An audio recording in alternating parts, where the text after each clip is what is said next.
and at midnight the New World Order takes over. So you have a choice.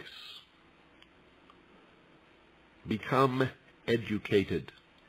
Begin to listen and to read from every source, and begin to put the pieces of the puzzle together, and begin to work, take an active role, take a risk, stick it out over the cliff, and don't worry about falling off. It's better to fall off trying to save freedom than to die in the chains. Folks, let me continue here with the silent weapon technology that I began with. For after they developed this operations research and found out that it could be extremely useful, it was soon recognized by those in positions of power that the same methods might be useful for totally controlling a society. But better tools at that time were necessary. Social engineering, folks, the analysis and automation of a society, requires the correlation of great amounts of constantly changing economic information or data. So a high-speed, computerized data processing system was necessary, which could race ahead of the society and predict when society would arrive for capitulation.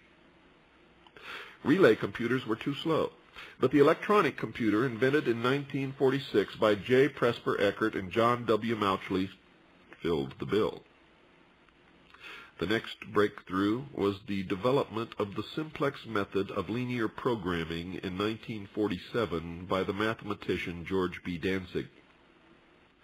Then, in 1948, the transistor, invented by J. Bardeen, W. H. Brattain, and W. Shockley, promised great expansion of the computer field by reducing space and power requirements.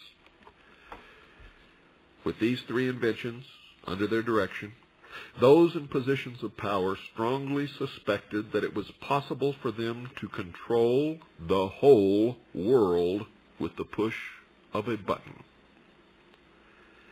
Immediately, the Rockefeller Foundation got in on the ground floor by making a 4-year grant to Harvard College, funding the Harvard Economic Research Project for the study of the structure of the American economy.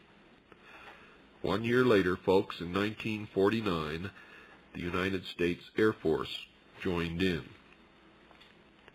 In 1952, the original grant period terminated, and a high-level meeting of the elite was held to determine the next phase of social operations research. The Harvard Project had been very fruitful, as is borne out by the publication of some of its results in 1953, suggesting the feasibility of economic or social engineering.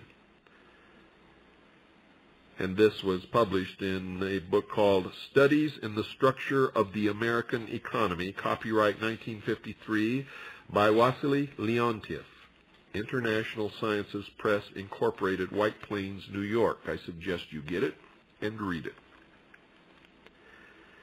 Engineered in the last half of the decade of the 1940s, the new quiet war machine stood, so to speak, in sparkling gold-plated hardware on the showroom floor by 1954.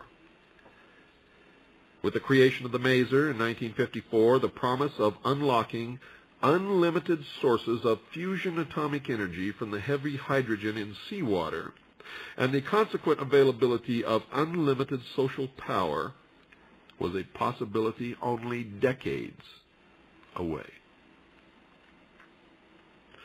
The combination, of course, was irresistible. The Quiet War was quietly declared by the international elite at a meeting held in 1954, and the name of that group, folks, is the Bilderberg Group.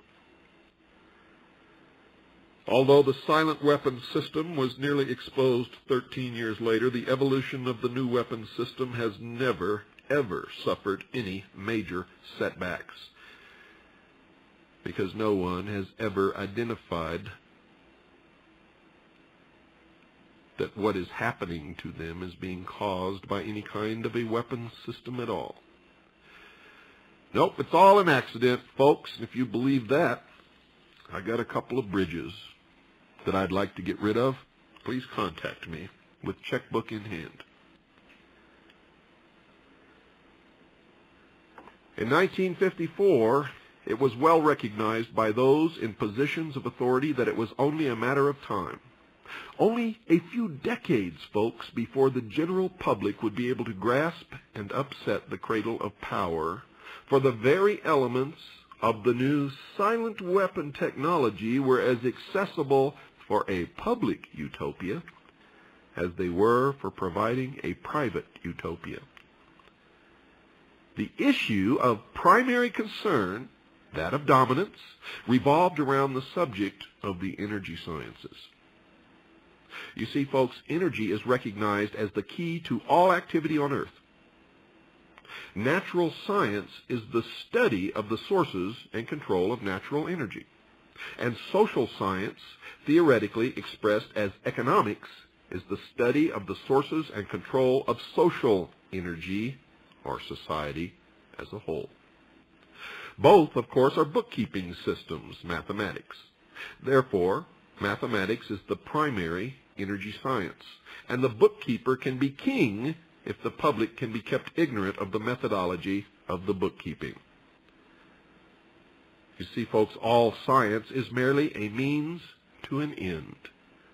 The means is knowledge. The end is control. And most of you don't understand it and never have understood it, and many of you never will understand that. And those in power believe that the end always justifies the means. And beyond this remains only one issue, folks. Who will be the beneficiary? In 1954, this was the issue of primary concern. Although the so-called moral issues were raised, in view of the law of natural selection, it was agreed that a nation or world of people who will not use their intelligence are no better than animals who do not have intelligence. Such people are beasts of burden and stakes on the table by choice and consent, always have been and always will be. Consequently, in the interest of future world order, peace, and tranquility, it was decided to privately wage a quiet war against the American public with an ultimate objective of permanently shifting the natural and social energy, or wealth, of the undisciplined and irresponsible many into the hands of the self-disciplined, responsible, and worthy few. In order to implement this objective, it was necessary to create, secure, and apply new weapons, which, as it turned out, were a class of weapons so subtle and sophisticated in their principle of operation and public appearance as to earn for themselves the name silent weapons. And it was quickly realized that if it was done properly, the public themselves would load the weapons and fire them